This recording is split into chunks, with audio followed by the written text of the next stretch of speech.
So today we are going to talk about resistor combination techniques.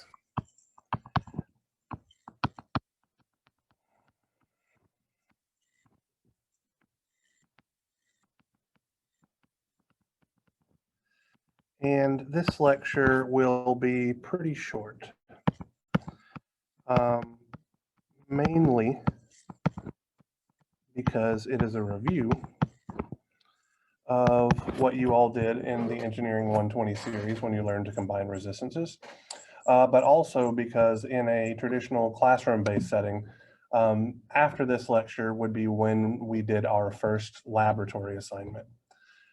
Which isn't particularly difficult, but it takes a while for some students to get used to some of the equipment. And so we typically allowed roughly an hour for that part of the class. Because we are not doing the labs in that way, what I'm going to do after we knock off here in probably 40 to 45 minutes or so, if even that long, is I'm going to go do the experiments, and then I'm going to send you guys the data over the weekend so that you can start working on the lab assignment. All of the labs are not going to be due until the end of the quarter, so you have plenty of time to get to them. But the first two labs are based entirely on resistor analysis. So I'm going to try to knock out the first two labs worth of data collection and all that kind of stuff and get it to you as soon as possible so that you can use that to kind of practice these techniques as well. That being said, if you have any questions regarding any of the homework from homework set 1, 2, 3, or whatever you've tried to this point, we have plenty of time to talk about it today if you would care to volunteer and ask a question. But first, again, let's talk about resistor combinations. So it is often possible to replace relatively complicated resistor networks within a circuit with a single equivalent resistor. So we're first going to start by looking at a single loop circuit where everything is connected in series with N resistors. So my circuit of interest is this guy here, where I have some voltage source, Vs, and then I have a resistor, R1, a resistor here, R2, all the way out to some resistor Rn, where n could be any number greater than 2. So this is applicable even for an infinite number of resistors. Now I'm going to do Kirchhoff's voltage law around this single loop circuit. So I'm going to assign voltage drops to my resistors. So I'm going to call this guy VR1 and this guy VR2, and similarly this guy VRN, where I'm making the assumption that my current is going to leave the positive polarity terminal of my source and flow through all of these resistors in series. So if I write a KVL equation, I can say that Vs, my source voltage, is equal to the voltage drop VR1 plus the voltage drop VR2 all the way out to the voltage drop VRN, like so, where I've technically skipped a step here. So instead of saying negative Vs plus all the resistors is equal to 0, I just moved the known voltage of my source to the other side of my equal sign. So I just want to be clear about that. I can then use Ohm's law to express the voltage drops across all of the resistors in terms of the single variable in our system, the current that flows through everything. So that would mean that I would have Vs is equal to I times R1 plus I times R2 plus plus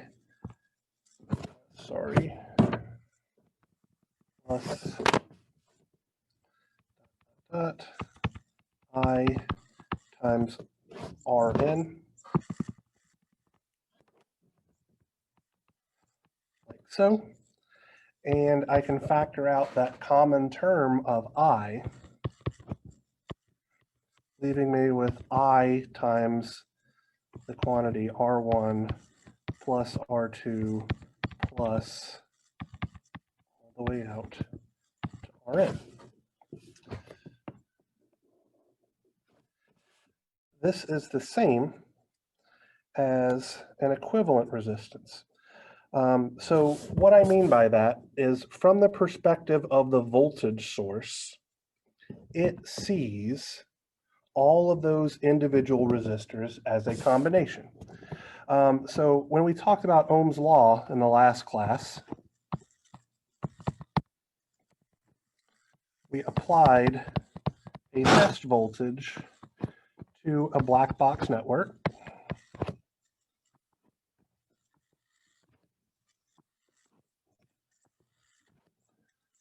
Like so, and said that if we could measure the voltage drop across the terminals of the black box network and measure the current flowing into the black box network, the resistance of our network was V over I. Well, that's exactly what we're doing with this single loop circuit, where we're treating our voltage source Vs as the test voltage source. So from this, we can say that our equivalent resistance, Req, which is defined as the ratio of Vs over our current I, is simply R1 plus R2 plus all the way out to Rn, or in a more formal mathematical expression, we can say that it is simply the sum from I is equal to 1 to n of R sub I, when all of those resistors are connected in series. So all of this is to say that what you learned in Engineering 120 that says resistors in series directly add up is absolutely true. And we now know that we can do that because of Kirchhoff's voltage law. So is there any question regarding how to add resistors in series?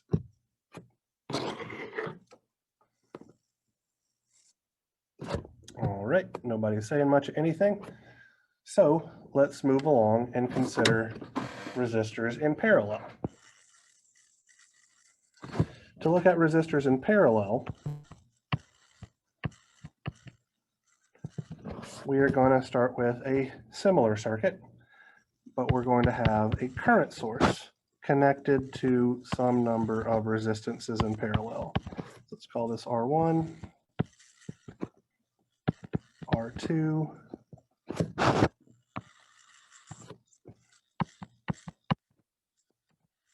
all the way out to, again, N resistors, meaning that we could be adding an infinite number of resistors in parallel.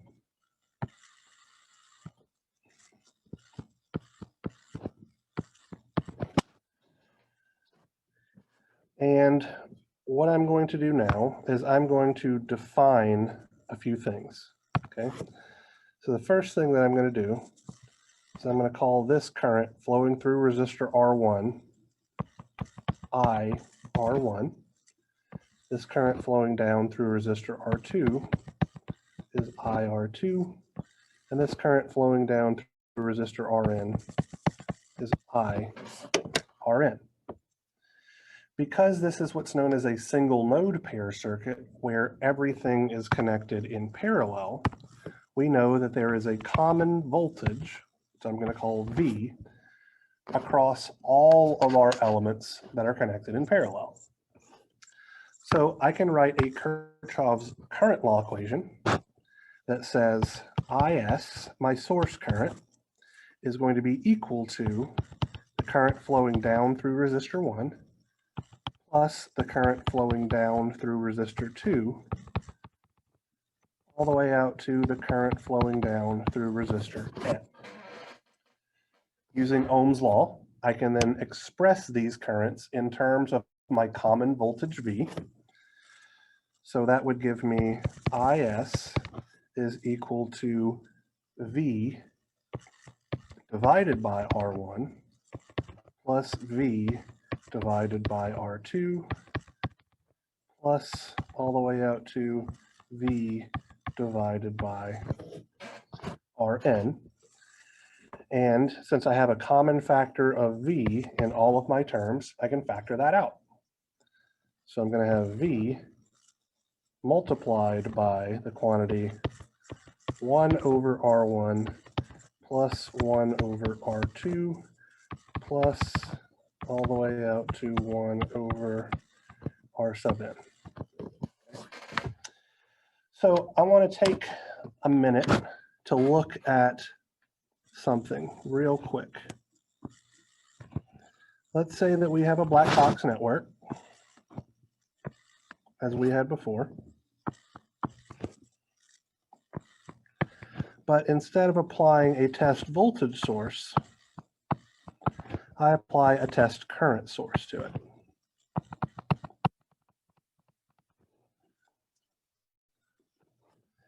If I apply a test current source to a network, and I measure the voltage drop across the network's terminals and the current flowing into the network, I will still see that the resistance of the network is equal to V divided by I. So with that in mind, I can say that my equivalent resistance here, Req, which in this case is going to be V divided by IS, is going to look like 1 over R1 plus 1 over R2 plus all the way out to 1 over Rn, all of this to the -1 power. Okay. Or, more formally, I can say that the equivalent resistance of any number of resistors in parallel is 1 divided by the sum from I is equal to 1 to N of 1 over R sub I, which gives me my rules for adding resistors in parallel. And it exactly matches what you learned in your Engineering 120 series. So I want to take a moment to give us, and I'm sure that some of your Engineering 120 teachers taught you this, but let's say that we have a network that consists of exactly 2 resistors in parallel. Let's call it R1 and R2. And we want to find the equivalent resistance of this network, looking into this set of terminals. Well, based on what we just learned, Req should be 1 divided by 1 over R1 plus 1 over R2. What I'm going to do now is I am going to give myself a common denominator here. And so what I mean by that is I can still have my 1 here, but I can multiply my first term of 1 over R1 by R2 over R2. And I can take my second term of 1 over R2 and multiply that by R1 over R1. What this does is gives me 1 divided by R2 over R1 R2 plus R1 over R1 R2, which I can simplify. Excuse me. I can simplify as 1 divided by R1 plus R2 divided by R1 multiplied by R2. And I can get rid of the fraction within a fraction. and say that this is simply R1 times R2 divided by R1 plus R2. So this is just a shorthand, quick and easy way to calculate the equivalent resistance of exactly two resistors connected in parallel. Now I'm being very deliberate in saying that it works for exactly two resistors in parallel because it does not work if you have 3 resistors or 4 resistors or anything like that. If you did a analysis of the units of the system, you would understand why pretty easily.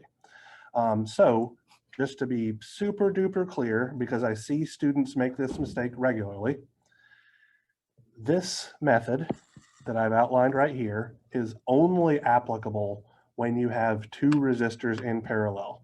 If there are more than 2 resistors in parallel, you need to go back to our more formal definition. So, do I have any questions with regards to how to add resistors in parallel or add resistors in series?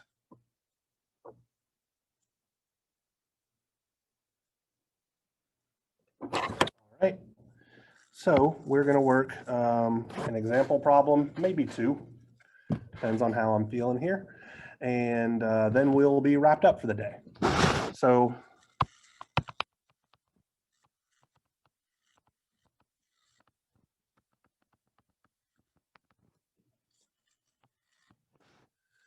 let's say that I have the following resistor network.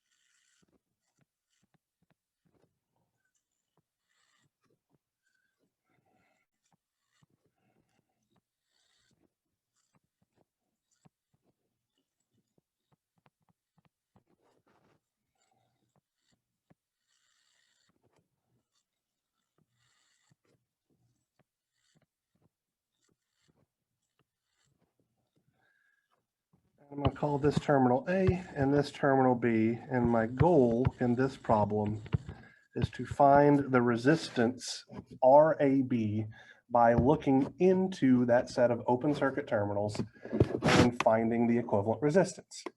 How might I go about simplifying this network?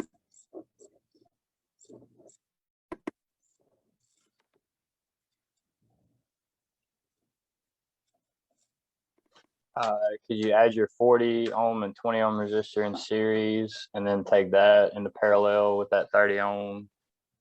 And then you have another series with that 80 ohm and all that. Yeah, so let's go step by step, okay? So what I'm going to do is I like to identify my nodes just to keep, oops, that's not what I meant to do. Keep everything on the up and up here, but your methodology is absolutely correct. So what I'm going to do, if my pen will write things down, is I'm going to identify nodes. All right, so that's one node.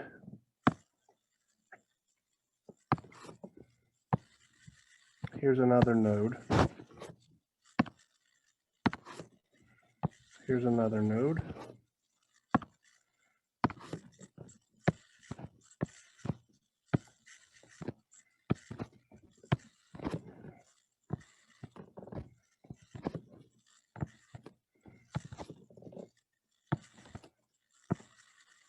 Like so. And so once I've identified my nodes, and I guess technically I could look at this guy right here as a node as well, since it's connected to terminal A. But once I have identified all my nodes, then I can look for things that are either in parallel or in series. So I can see pretty easily that as this resistor network is currently drawn, there is nothing connected in parallel, because while several of the resistors are connected to the green node, none of their other terminals are tied together, right?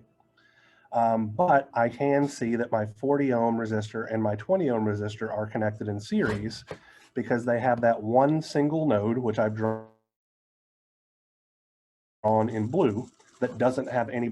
So I could redraw this guy, and I understand completely that most of you are probably at a point to where you don't have to be this meticulous about things, but some of you may not be. I can redraw my circuit.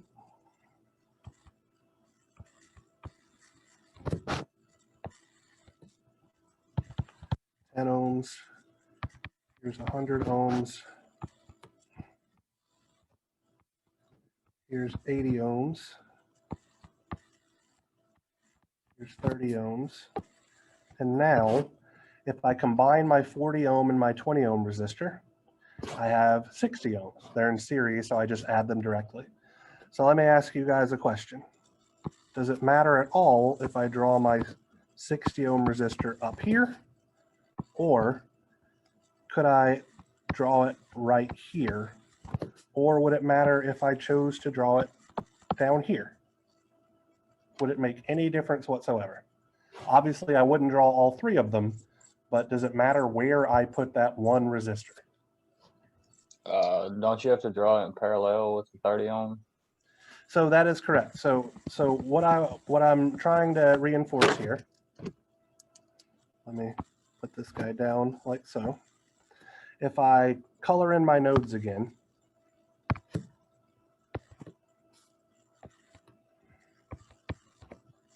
looks like I'm using the wrong color green, but it doesn't particularly matter.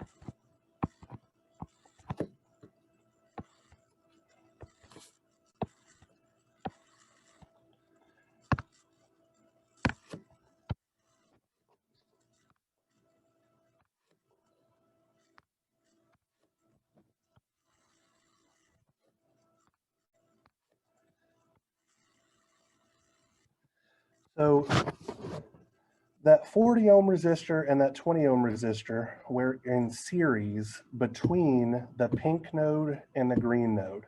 So as long as that equivalent resistance of 60 ohms is between the pink node and the green node, I've done it correctly. It doesn't matter how I draw it, as long as it's between the pink and the green, we're good to go. So now we can easily see that the 60 ohm resistor and the 30 ohm resistor are in parallel, and so we could combine them together. So redrawing that,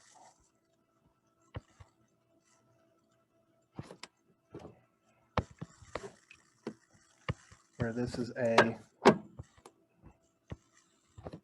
here's my 10 ohm resistor,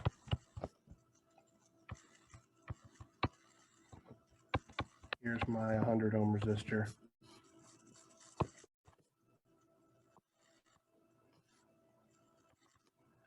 here's my 80. You guys tell me what 60 and 30 in parallel is going to be. Uh,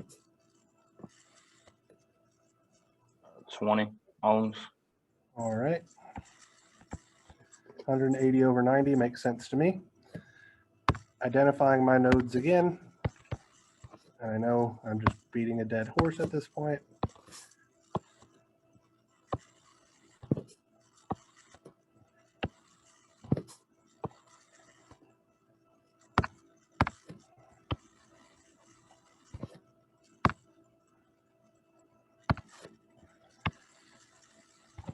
So my 60 and 30 in parallel were between the pink node and the green node. So when I combine them, I need to make sure that my equivalent resist between the pink node and the green node.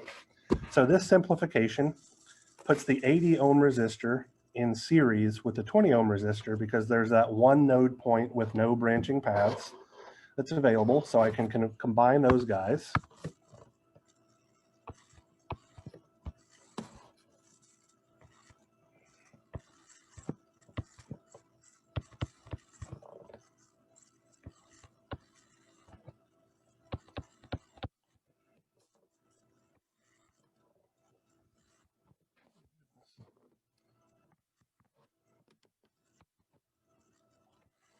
So 80 plus 20 looks like 100.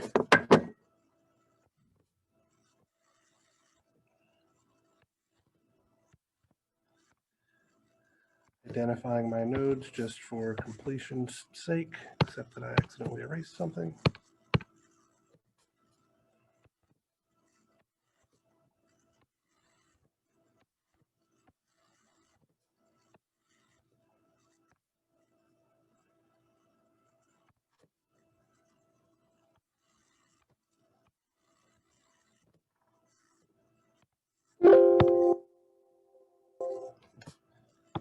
And finally, I got my gray one over here. I can see that now my two 100 ohm resistors are in parallel. So just to reiterate here, the series combination of 80 and 20 was between the orange node and the green node. So my equivalent resistance of 100 ohms was placed between the orange node and the green node. Now I can see that I have two 100 ohm resistors in parallel, which looks like what? What's 100 in parallel with 100? 50. 50, right. So for those of you that are not aware, whenever I have two identical resistors in parallel, the equivalent resistance is simply half the resistor value, right? So 100 in parallel with 100 is 50, 20 in parallel with 20 is 10, et cetera, et cetera. So I have my 10 ohm resistor and my 50 ohm resistor, and now finally I can see very easily that RAB is just 10 plus 50 is 60 ohms. I'm sure the overwhelming majority of you guys were able to follow along with that very easily. I just wanted to be very, very clear in case there was somebody that couldn't do it. So let's do one more example and then we will call it a day. So this is from an old test.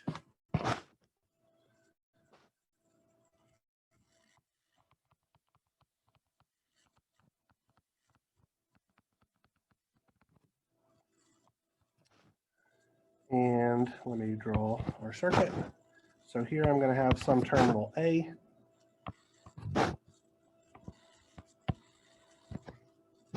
With a 20 ohm resistor. This is terminal B.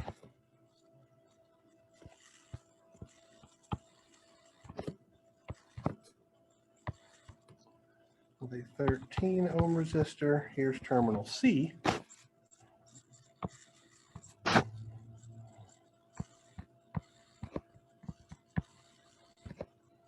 Here's a 6 ohm resistor tied to terminal D. Here's a 2 ohm resistor.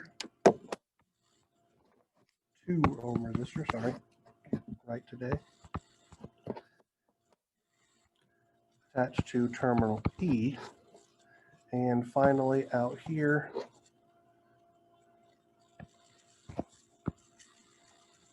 we have a 15 ohm resistance. So this particular resistor network has 5 different terminals that we could pick from, okay?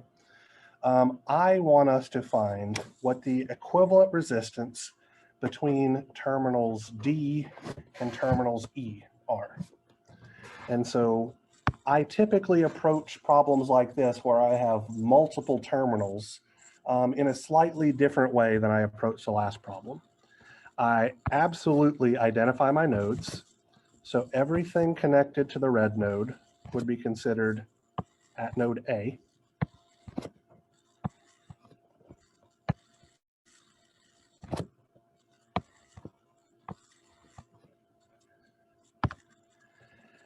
Everything connected to this pink node is B.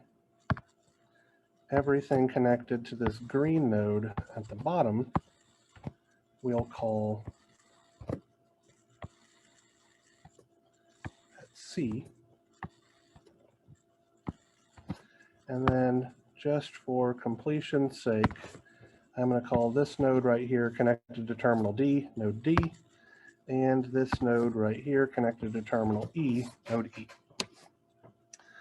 So what I like to do in problems like this, where it's maybe a little less obvious of what to do, is effectively I like to play connect the dots, because I grew up watching Pee-wee's Playhouse and stuff like that. I had fun games on there like connect the dots. So if I'm trying to find the resistance between terminals D and E, what I do is I draw terminal D on one side of my page and then terminal E on the other side of my page, and I try to figure out effectively what the different paths are to simplify this guy. So for instance, terminal D is connected to terminal A through that 6 ohm resistor, right? So I can put A here and say that between D and A, there is a 6 ohm resistance.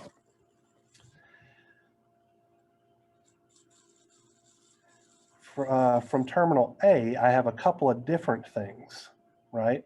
So for instance, I can see that there's a connection between terminal A and terminal C. So I'm going to put C right here. Actually, I take that back. I'm going to move C over a little bit. I'm going to put C right here and say that between A and C, I have a 15 ohm resistor. Can everybody see that? That's this guy over here, and my first resistor that I took care of was this guy. Now, between A and C, in a different path, I have that 20 ohm resistor, which is between A and B.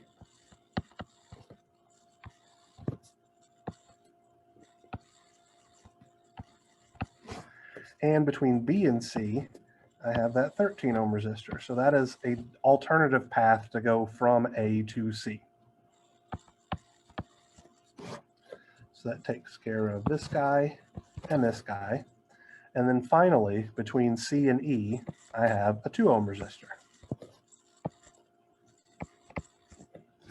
And so now, to me, this is a much easier network to analyze the equivalent resistance of, because I can see that I have 15 in parallel with 33, and then that is in turn in series with 6 and in series with 2, and I'm finished. Does that make sense? All right. So unless anybody has any questions or would like me to work this problem from a different set of terminals, which I'm happy to do, we are done for today.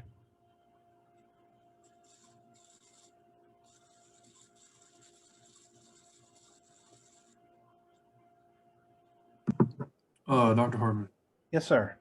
could you maybe go over some of the sign convention stuff? I'm having a little trouble with, like, I can get all the numbers and the answers right, but some of the signs I just can't seem to get right or to work right. Have a particular question in mind that we can take a look at? Maybe like number 6 on the homework or something like that. All right, let me pull up the web work real quick on my other computer. I think it was on homework 1. All right.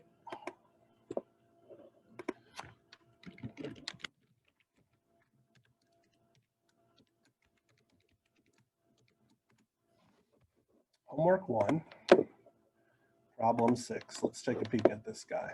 Okay. Let me start a new page. All right, so this guy, we got a lot of stuff going on here. So let me draw our circuit.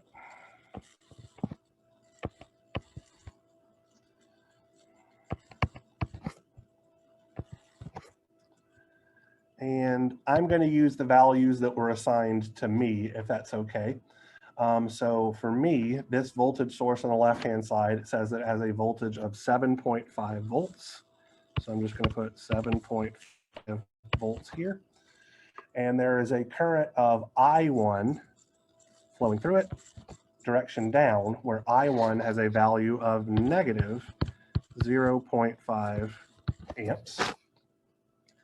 Then over here, I have a generic circuit element with a current of I2 flowing down, where I2 is also given to be negative 0.5 amps. I'm told that my voltage Vx is across this element with this particular polarity, positive polarity on bottom, negative polarity on top. I have this guy tied together. Then down here, I have a dependent source, positive polarity on the left, negative polarity on the right. It has a voltage of 3Vx, and it has a current of I3 flowing through it, where I3 is negative 1 amp. Then we have a generic circuit element with a current of I4 flowing up, where I4 is negative 4.5 amps. My voltage V4 is positive polarity on top, negative polarity on bottom, and has a value of negative 15 volts. That's closed off like that. And then over here on the right-hand side, finally, I have a current source with a value of I5 is 3.5 amps. And we are asked to find the power, or at least I am asked to find the power supplied by each element in this circuit. Okay, so this guy right here is called element V1. This guy right here is called element I2 for whatever reason. I guess because I2 is flowing through it. This element right here is labeled as the 3Vx element. This guy right here is labeled as the V4 element. And then this guy right here is the I5 element. So we want the power supplied, all right? So let's look at the power supplied by element V1, okay? So power is always going to be simply the voltage times the current, right? So let's start there and say that we have 7.5 volts times a current of negative 0.5 amps. So the question, and this is probably what you were referring to, is whether or not we need to put a positive sign or a negative sign out in the front of this. We are trying to find the supplied power. So for the supplied power, if the current is flowing into the negative polarity terminal, we use a positive sign. And if it's flowing into the positive polarity terminal, we include a negative sign. This current is flowing into the positive polarity terminal and out the negative polarity terminal. So we should have a negative sign giving us a power of positive 3.75 watts supplied.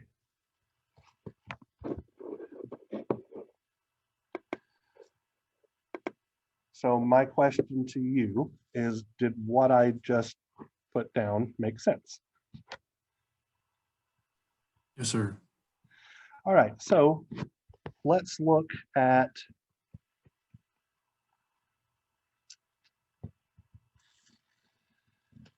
the power supplied by element I2, okay?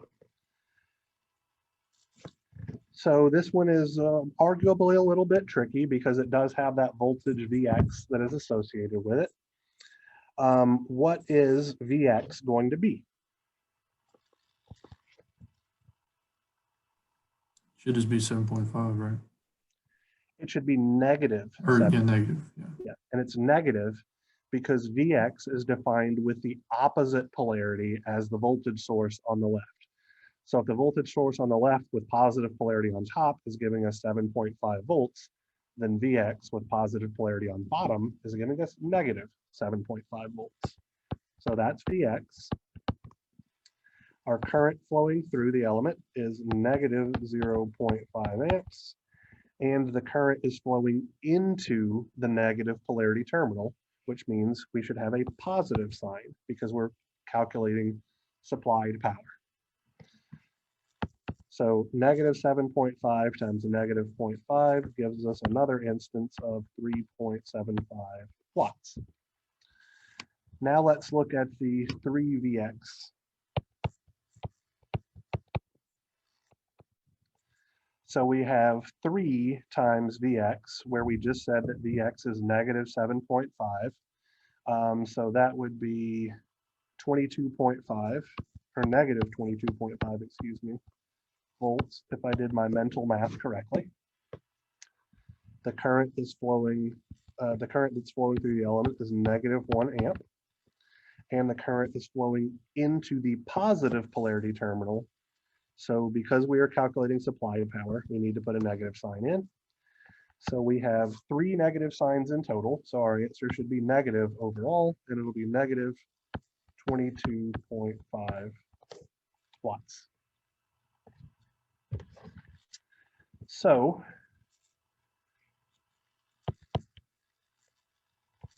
you tell me what should go into my equation for element V4. What's my voltage? Negative 15 volts, What's my current? negative 4.5 amp. Is the current flowing into the positive polarity terminal or the negative polarity terminal? The negative. All right, so it's flowing into the negative polarity terminal. Should I put a positive sign in the front or a negative sign in the front? It should be a positive, right? That's correct. So I multiply these numbers together, and 67.5, I believe, is right. Right. 75 minus 7.5 is 67.5. I know I do my mental math in a weird way. So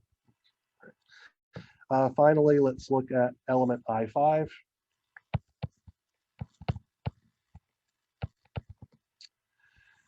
So what is my voltage drop over element I5? Should be the same as before because they're in parallel. Exactly right. So negative 15 volts. My current flowing through element I5 is 3.5 amps. Is that current flowing into the negative polarity terminal or positive polarity terminal?